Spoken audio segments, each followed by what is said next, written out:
like to welcome you tonight to Newman Nights here at Stanford. Tonight we have Father Ron Schmidt from St. Anne's in Byron. He's a liturgist, and the topic, of course, is marriage. What's God got to do with it? And I've known Father Ron a number of years, and always fascinated by the insights he has and the breadth of reading he does. So I think we're in for a very special treat. Father Ron. Hey. Good evening, everybody. Ron Schmidt, pastor St. Anne Church for 18, 19 years now almost, and I'm here because I'm filling in for a good friend of mine, Father Bob McCann. He teaches the class of marriage at the seminary, and he's also a canon lawyer and was scheduled to come and give this talk. And last week I got this desperate phone call from him late at night, and he said, "I need a favor." And I said, "What?" And he says, "I need for you to cover a class at Stanford." I said, "What's the topic?" And he said, "Marriage." Oh, and immediately, like Nancy said, the first thing that came to mind was from the movie Princess Bride. Marriage, that blessed arrangement. The other image that came to my mind was Four Weddings and a Funeral. That scene where Mr. Bean, who's playing the priest, can't pronounce the names of everybody, and do you take her for your awfully wedded wife and your lawfully wedded wife? So we're going to talk a little bit about marriage and kind of what I was given to talk about is a little bit about the history of marriage and then also how in the Catholic Church it got to be the way it is. So it's a really broad topic, and it's deep and wide, and I'm just going to paint broad strokes because you could teach a whole class in that. So I wanted to start with looking at, if you look at the handouts that you have there, how many of you have ever read The Joy Luck Club? It's a good book, but there's a scene in there where she's reflecting about her wedding, and she starts off by saying, "The candle had two ends for lighting. One length had carved gold letters with Tianyu's name, the other mine. The matchmaker lighted both ends and announced, 'The marriage has begun.' Tian yanked the scarf off my face and smiled at his friends and family, never even looking at me.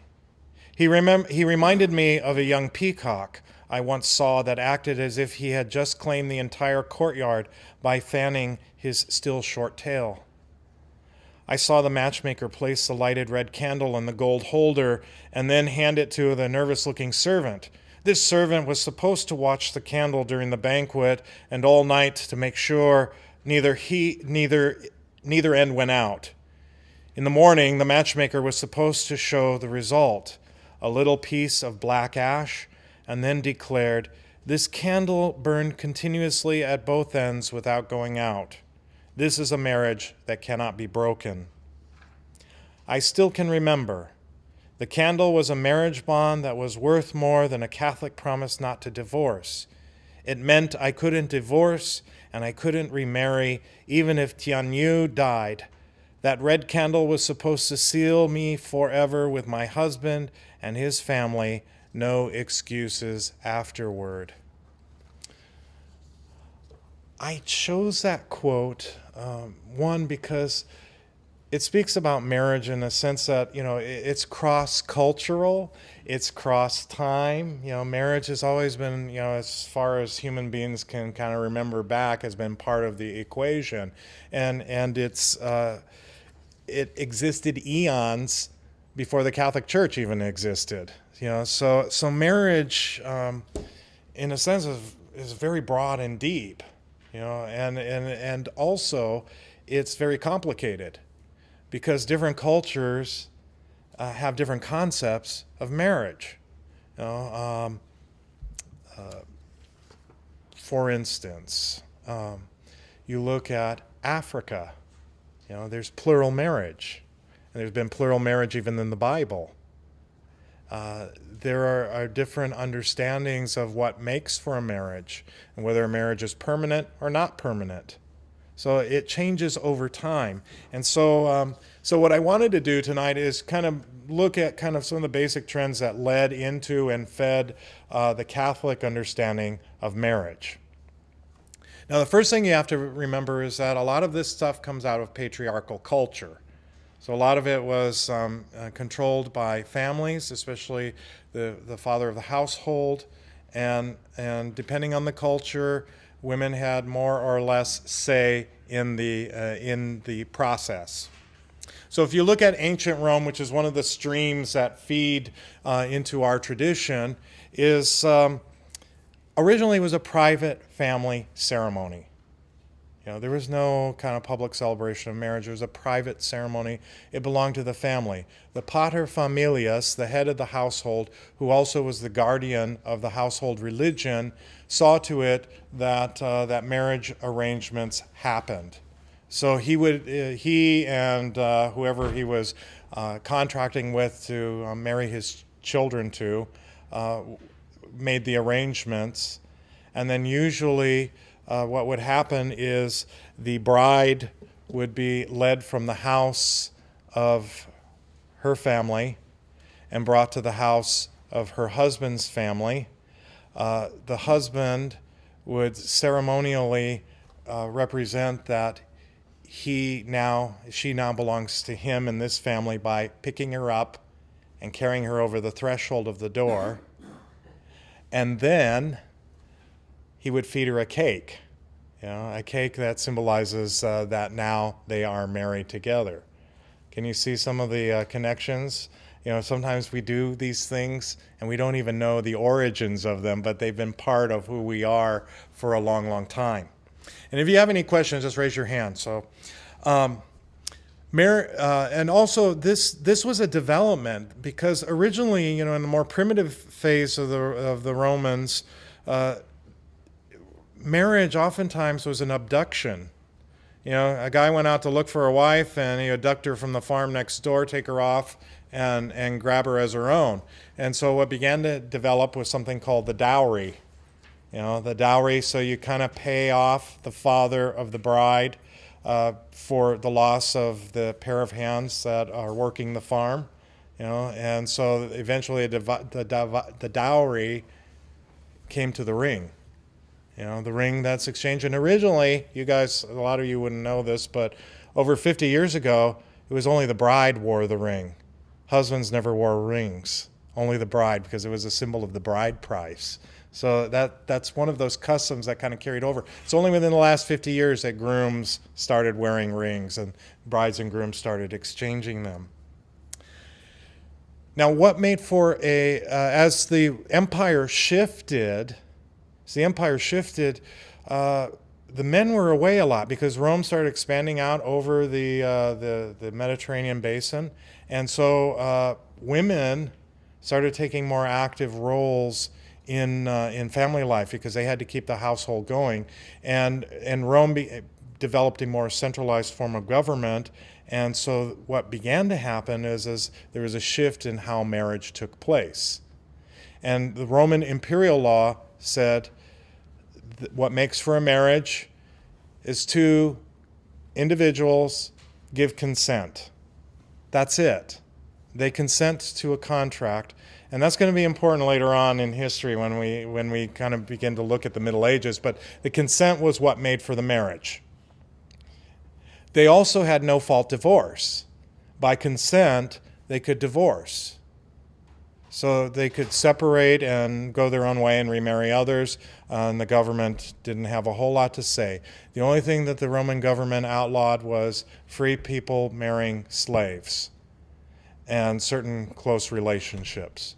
Other than that, it was up to the individuals. Marriage was in their hands as a private contract. Now, the other stream that kind of feeds into our understanding of marriage as Catholic Christians comes from the Jewish tradition. The Jewish tradition. Again, marriages were private family events. They were not publicly contracted kinds of things. Marriages were arranged by the families. John Pilch, who comments on the scriptures from a sociological, anthropological point of view, says that in this biblical time period, and even today in the Middle East, oftentimes what is viewed as the appropriate candidate for your children to marry is your father's brother's children.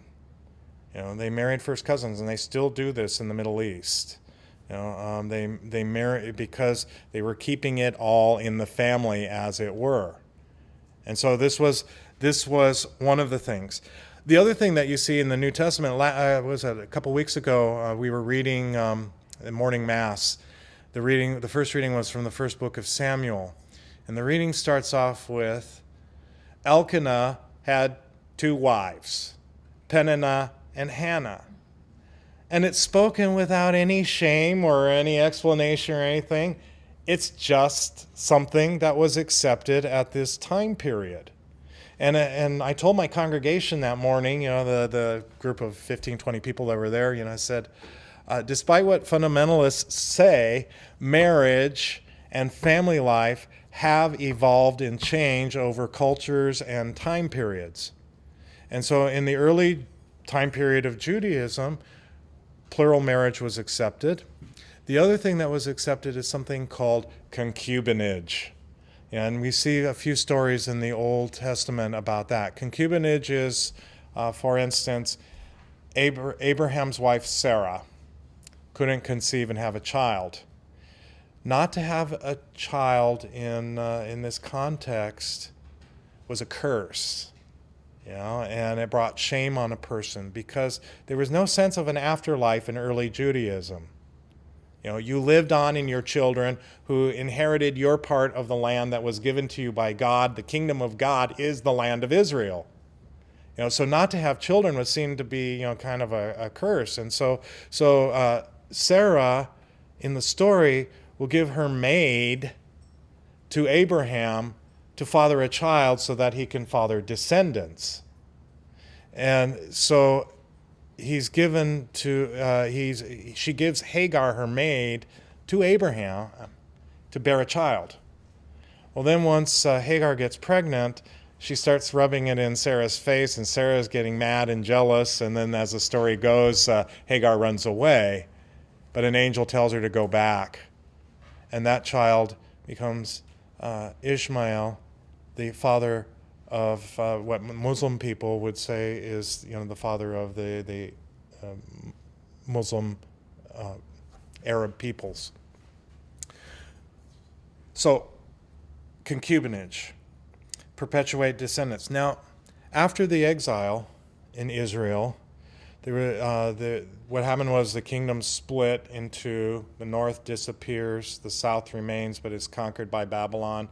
They go into exile. And they begin to try and say, why did this happen to us? Why is God doing this to me? It's the same question that we ask sometimes. Why is this happening to me, God? I don't know. And so then we begin to look for the answers to try and explain why it goes on. And the prophets began to look at it as in terms of we were like a faithless spouse. That's how Hosea has a faithless wife, and he's called to remain faithful to her. And Ezekiel describes the relationship between God and God's people as Yahweh and Israel were like a marriage where the husband gives everything and then the wife deserts him. And the Song of Songs speaks of the ideal marriage relationship, which is also applied to the relationship between God and God's people, as the ecstasy of the lover and the beloved coming together. And then Proverbs and Sirach constantly speak of the dangers and the rewards of domestic life, what works and what doesn't work. And then finally, Malachi, the prophet, denounces men who divorce their wives in order to marry the daughters of their conquerors, in other words, non-Jewish people. So he condemns that.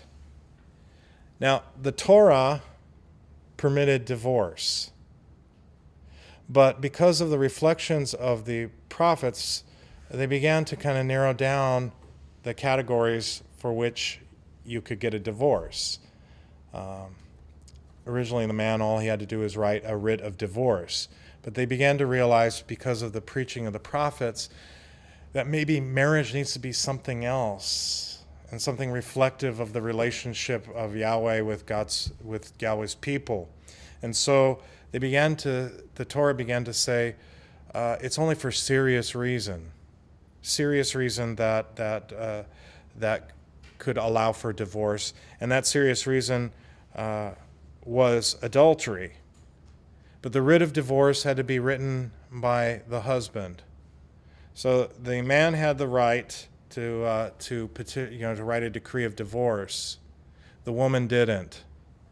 If there was some problem, she had to convince her husband that the best thing to do was for him to write her a decree of divorce. And if a husband caught his wife being unfaithful, the book of Deuteronomy advises that he divorce her, and then that she was stoned to death. The Bible tries to be fair there. It says also the man with whom she committed the adultery was also stoned. And it wasn't for the relationship reasons that this penalty is there. It's seen as a violation of property rights, because the man violated the property rights of the husband by having an affair with his wife. So that was the case. Now the Torah permitted divorce, but then later on, as they began to interpret it, there were two schools of thought by the time we get to Jesus. There is the school of Rabbi Shammai, that the only grounds for divorce is blatant, shameful behavior. Blatant, shameful behavior, namely adultery, would be the main category. He narrowed it to that. Then Rabbi Hillel was the more lax rabbi. He said anything that displeased the husband could be grounds for a divorce. So it definitely was a man's world in that sense there. Now, when we get to early Christianity, that argument between Shammai and Hillel is still going on, which is why in the Gospels you have the scribes and also the Pharisees approach Jesus and say, can a man divorce his wife under any category whatsoever? And Jesus bypasses the argument. He doesn't get caught up in this Hillel-Shammai dialogue. Instead, he points to something else. He goes to the book of Genesis, and he says, have you not read that in the beginning God made them female, and that the two should be no longer two, but one flesh? And then he adds, therefore what God has joined should not be put asunder. And we see that attitude in Mark, Luke, and John. Matthew, which is being written for a Jewish community, actually brings the argument of Hillel and Shammai into the gospel there, because he adds, most scripture scholars would say that it was added by the community of Matthew, whoever wrote that gospel, that the only exception would be for the grounds of immorality. Again, adultery. But that kind of left a door open as Christianity begins to develop. The scholars think that Jesus' position was the more hard position, because Jesus is aiming for a whole new kind of morality. The other thought that I've had is also Jesus' concern with what happens to the women and children who are left behind when a writ of divorce is given. How does that affect them? Jesus, who has incorporated women into his ministry, included them as disciples, treats them as equal, could see that somehow divorce is a bad thing for them. And so Jesus is calling for a different kind of standard of morality, where he literally means the two shall become one and there should not be divorce. However, that may be presented as a moral ideal that many are not able to live up with. And this is where St. Paul comes in. Now, when we read St. Paul, a lot of people like to quote St. Paul because he sometimes gets really moralistic. But the thing is you always got to remember his context. St. Paul is expecting the end of the world at any moment. So he's been preaching. He's preaching in the 50s, starting off, and Jesus is already the crucified and raised up. 20 some years, and so they thought the resurrection was an indication of the end time. It's going to happen any moment. Jesus is going to come back. And so when St. Paul counsels in his letters that it's better not to marry, it's not because he's against marriage. He's a good Jewish boy, and good Jewish boys would have encouraged marriage. What he's saying is it doesn't matter what you are, married or unmarried or whatever your job is or whatever else it is, don't get overly invested in it because the end is coming, and you need to be thinking about that rather than trying to establish a life in the world as we know it now. So when you look at some of those things, he says, it's almost like he says he prefers that you be celibate, but if you can't stop doing it, then get married, and so that becomes one of his counsels. However, and he felt and he saw, and this is how the church picks up this idea of what Christian marriage is about, is he also saw marriage, not just in the negative, like it's a cure. The traditional way of expressing that was they call it a cure for concupiscence. In other words, controlling your sexuality. So instead of just in the negative sense, Paul also had a different sense. He had the sense that marriage can become an image, an icon of the divine relationship between Christ and his body, his people, the church. So just as Christ loves the church, a husband should love his wife, and a wife should love her husband. And that St. Paul, will go to describe, or one of his disciples describes in one of the letters, you need to mutually lay down your lives for each other. So for Paul, it also becomes a means of growing in holiness, which is the other aspect. Now, St. Paul will allow for divorce. He will allow for divorce in certain circumstance. The circumstance would be this. A Christian is married to a pagan, basically then, a pagan who is making their life impossible to live as a Christian. Paul would allow for a divorce for that, so that that person can live in Christian community and also be free to marry a Christian. So that developed into something that the church calls the Pauline privilege, that allows for annulments, that is still used as a ground for annulment. So Paul had this sense about it. But the other thing that we need to remember at this time and through the early church up until for a long time is that the people who regulated marriage was not the church. It wasn't the church that regulated marriage. I wanted to, if you look at that second quote on that page there, Mark Searle is a liturgist, and he was commenting on a set of documents that they put together on Christian marriage. But I think it kind of summarizes what the experience in the early church was.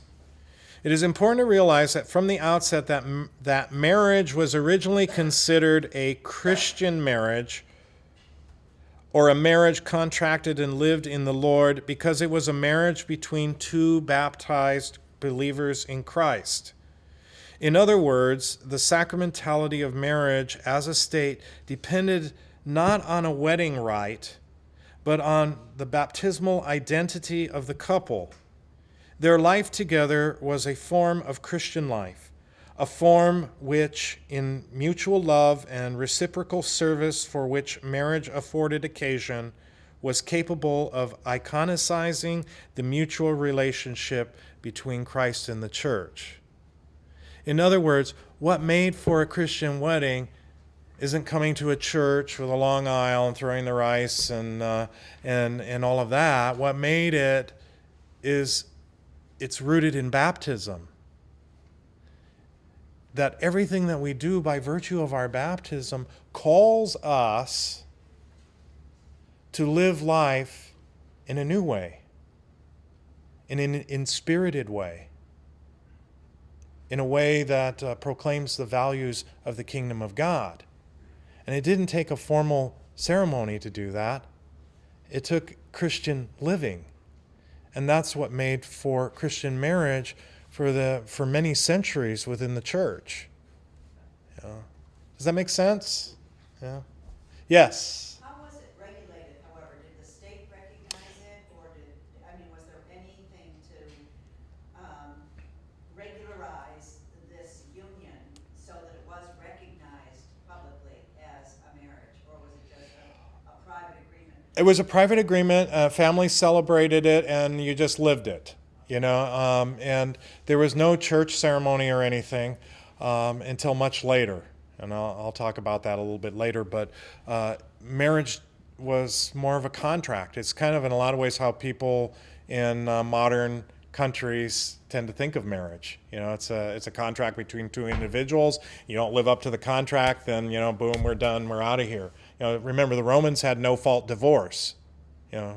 We did not invent that. The Romans had it long before we did.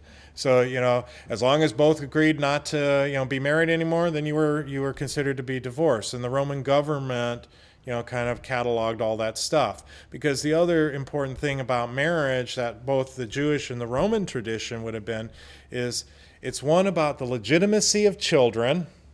Because remember, a Roman, rich Roman guy, he had his wife, and she was to produce the legitimate children, but there was nothing in the mores of the time that would prevent him from having other children with other people. And so marriage was to establish legitimacy because who's going to inherit everything? Who's going to inherit that? So a lot of what the marriage laws in societies throughout the world was to determine, not only the relationship of families to each other, the legitimacy of children, but then also inheritance and property. And marriages were contracted in order to kind of begin to expand the family's holdings. Which brings me to a third point, about these cultures. These cultures are different than our culture. We are very much preoccupied with the rights of the individual person.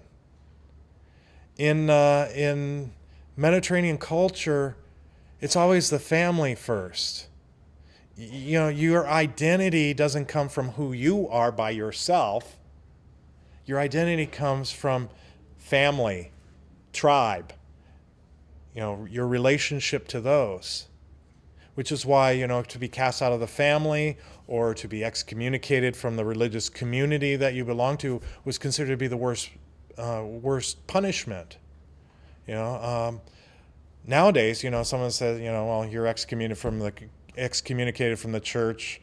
So what? It's like, I'll go somewhere else, or people form new kinds of relationships in different kinds of families, if their own family rejects them. So it's a different attitude, and it's always kind of communal.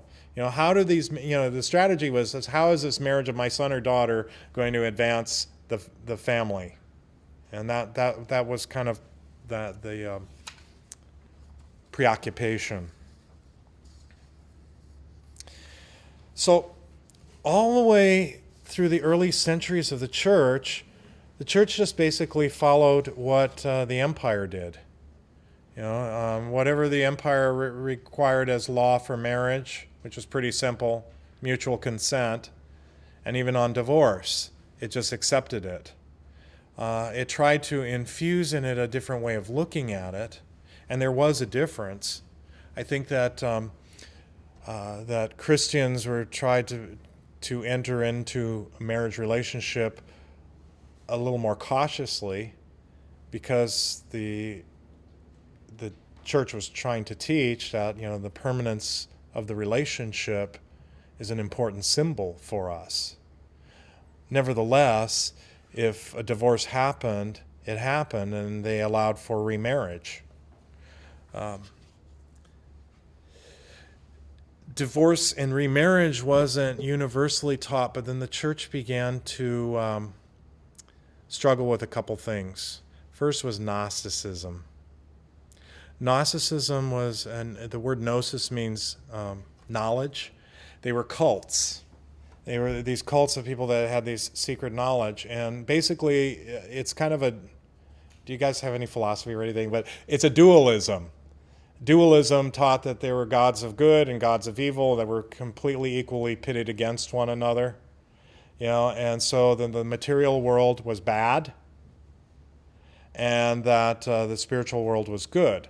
And so marriage by the Gnostics, for most of the cults, was seen as a bad thing. Because what happens in marriage? Anybody? What's the result, one of the main results of marriage that happens? Children. And according to the Gnostics, to give birth to a child is to imprison another soul in the material world. And so what they did was they practiced radical kinds of, kind of celibacy, although there were some groups that kind of practiced sexual abandon because they said it didn't matter anyway. But for the most part, this was the challenge the church was facing.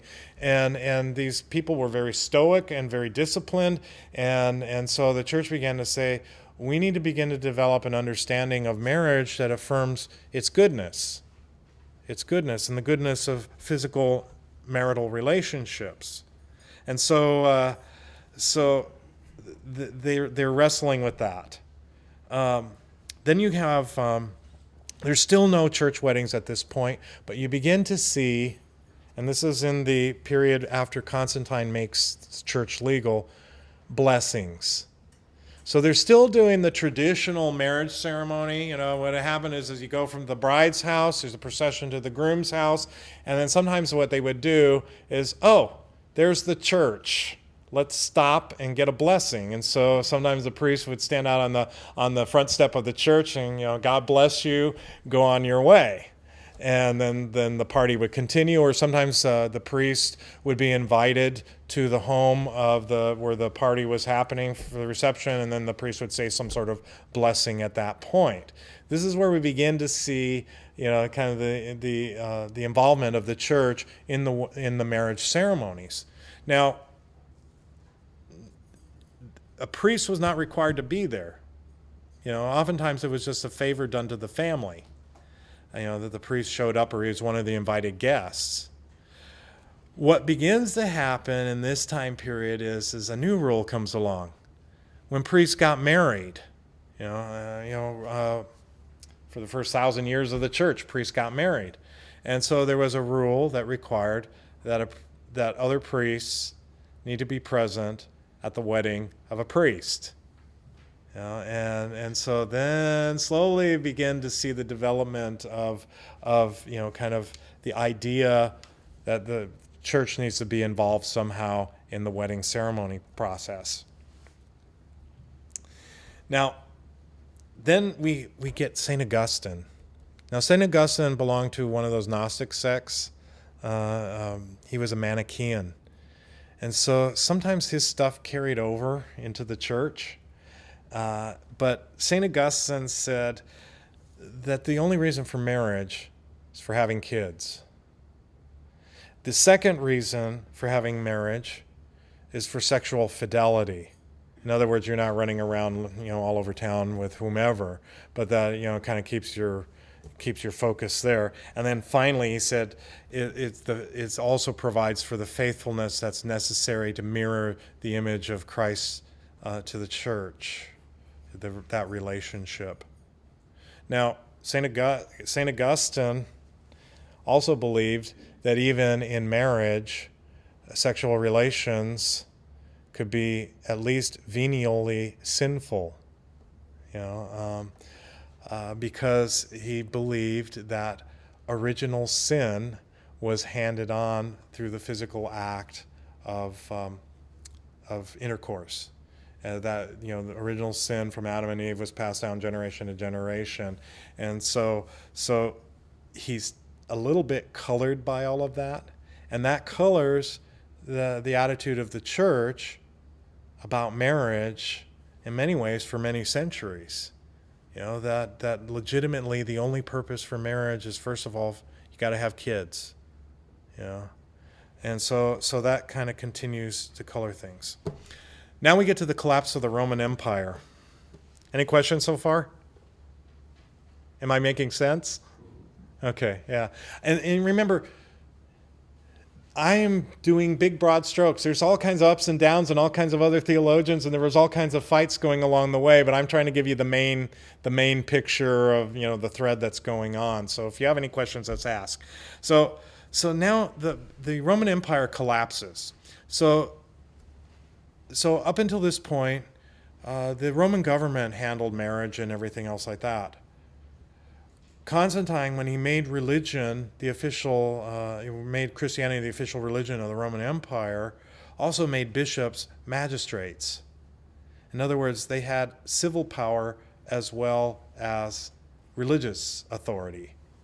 And so what would begin to happen is, as the central government of the Roman Empire starts falling apart, who fills into the void?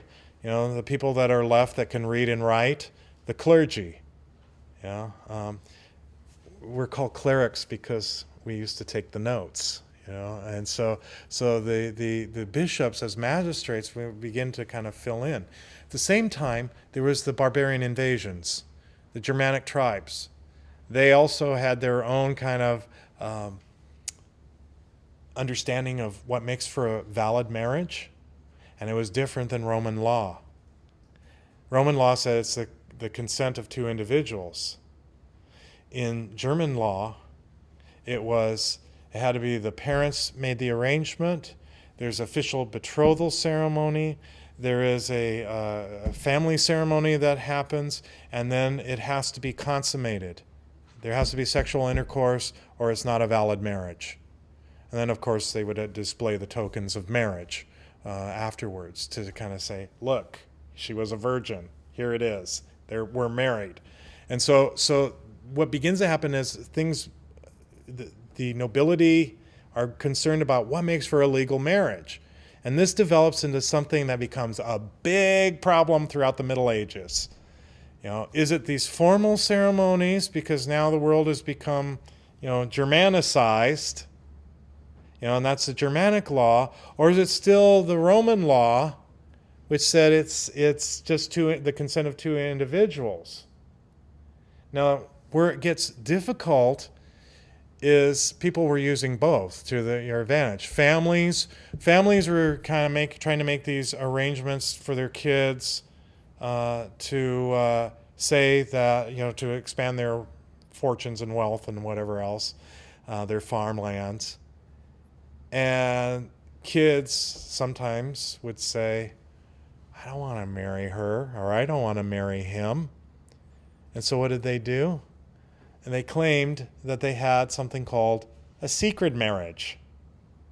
A secret marriage was, when we were 14, Susie and I were in the hayloft and we promised that we'd love each other for the rest of our lives. Therefore, we're not free to get married to this person that you want me to marry. And so begins a lot of turmoil. What makes for a valid marriage? And then people were being unscrupulous, so back then they didn't know biology. They always blamed the woman when there were no male heirs, and in German culture, had to be a male heir in order to inherit the property. Otherwise, there's a war between all the male relatives over who gets your property after you're gone. So it's important to have a male heir. So then all of a sudden, you just remembered, I had a secret marriage.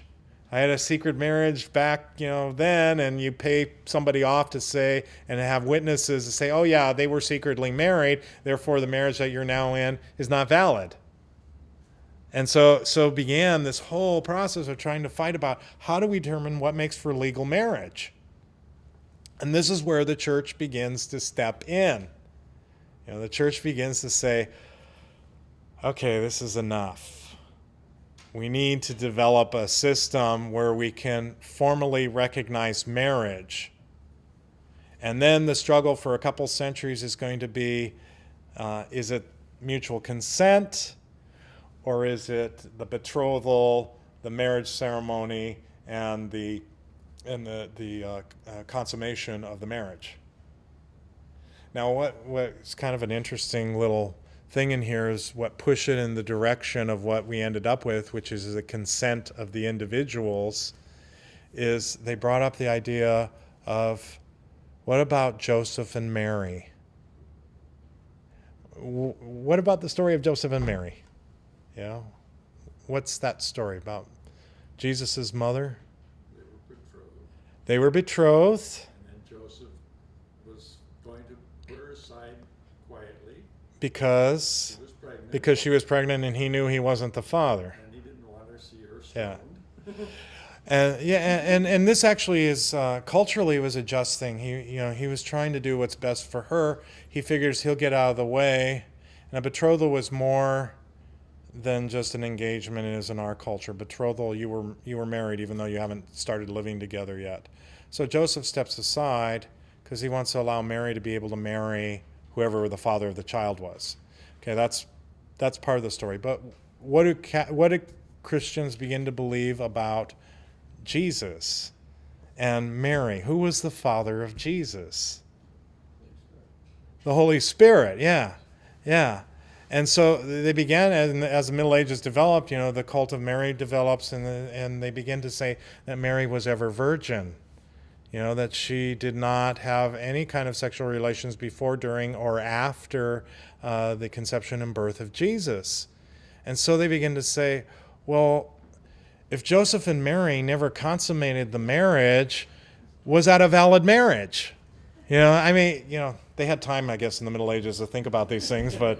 But if you look at Matthew, though, he would say that Mary and Joseph did have, because just in that first verse, he said they didn't have a relationship until she gave birth. Until. Yeah, and then but... after that, and then he refers to the brothers and sisters. Yeah, the brothers and sisters, and there's three theories. That's a good question. There's three theories about, where are these brothers and sisters that came from, for Jesus? And that's a great question for people to hear, because, there's what I call the Orthodox theory, the Protestant theory, and the Catholic theory. Okay, so the Protestant theory is that Joseph and Mary had other children. The Orthodox theory is that Joseph was married before and had children from another marriage. And the Catholic theory is that they're using the term brothers and sisters in a more general sense that could also refer to as cousins, although there's some debate about whether or not that's a legitimate argument. So, but in the Middle Ages, early Middle Ages, they're saying, well, Mary's never virgin, then really we got to be, and there was a school in Bologna and the school in Paris, and so the Paris school said, no, marriage is just the consent. The Bologna school was arguing for the more Germanic process. Eventually, it begins to, kind of play itself out in the liturgical practices that begin to develop in the 12th and 13th century. That marriage is contracted in front of a clergy person and two other witnesses. And that information is recorded in the baptismal register, just in case all the witnesses disappear. So that begins kind of the beginnings of some of the practice of saying, what makes for a valid marriage? What makes for a valid marriage? Now, as that begins to develop, the emphasis on what makes for the valid marriage develops, they also begin to emphasize the fact that they're getting rid of all the exceptions for divorce. The Catholic Church begins to interpret that we're going to take Jesus at his word in the Gospels of Mark, Luke, and John, that marriage is this permanent state and divorce shouldn't be allowed. And even like at one point where St. Paul says, or St. Augustine says that St. Augustine believed that you should even be faithful to a faithless spouse, just like Hosea was in the Old Testament. So then the only way of getting out of marriage was something called annulment. To say, was there something there that impeded the marriage bond from taking place? And so begin kind of these discernments about annulments. Were you free to get married? Did you have the proper dispensations? Were you, did you intend on having children? And you had to kind of examine all of that. Now, by the time we get to the Protestant Reformation, so many tribunals have been bought off by noblemen that the Protestants reject the idea that marriage is a sacrament. And they say, give it back to the state. Catholicism kind of continues to perdure in the idea that, no, the church should be involved. The church should have a say over what marriage is, and it's a sacrament. And so they continue to move in that direction. But it was only defined as a sacrament at the Council of Trent. It's in the 1500s, the late 1500s. So we're looking at a long period of time where marriage had not been formally, it's growing in that direction, but it still wasn't formally defined. And in fact, my friend Bob, who I'm standing here for, is fond of reminding us that the biggest fight at the Council of Trent was to determine what the seventh sacrament was going to be. Was it going to be the washing of the feet, or was it going to be marriage? And then he'll add, most priests think it should have been the washing of the feet, having dealt with marriage. So the Council of Trent then begins to kind of tightly define, what is marriage, and it becomes very legalistic. The understanding of marriage becomes, are you properly disposed? Do you have the legal ability to make this contract? I mean, sometimes, as a priest, when you're filling out all the marriage paperwork, that's all the stuff that I'm trying to determine with the couple. I tell them this is the bureaucratic part of the whole thing. I like to do the spiritual thing with them, but I said, we got to do this paperwork, and that's kind of the inheritance that came down from us, is the legality of the marriage, because the church does not recognize the state's ability to regulate marriage. And so we have to, as priests that are marrying somebody, have to make sure, one, that the civil aspects have been fulfilled, but also, more importantly, the church ones. And the Trent kind of came up with a certain kind of understanding of what marriage is. And if you look at that third quote on your paper there,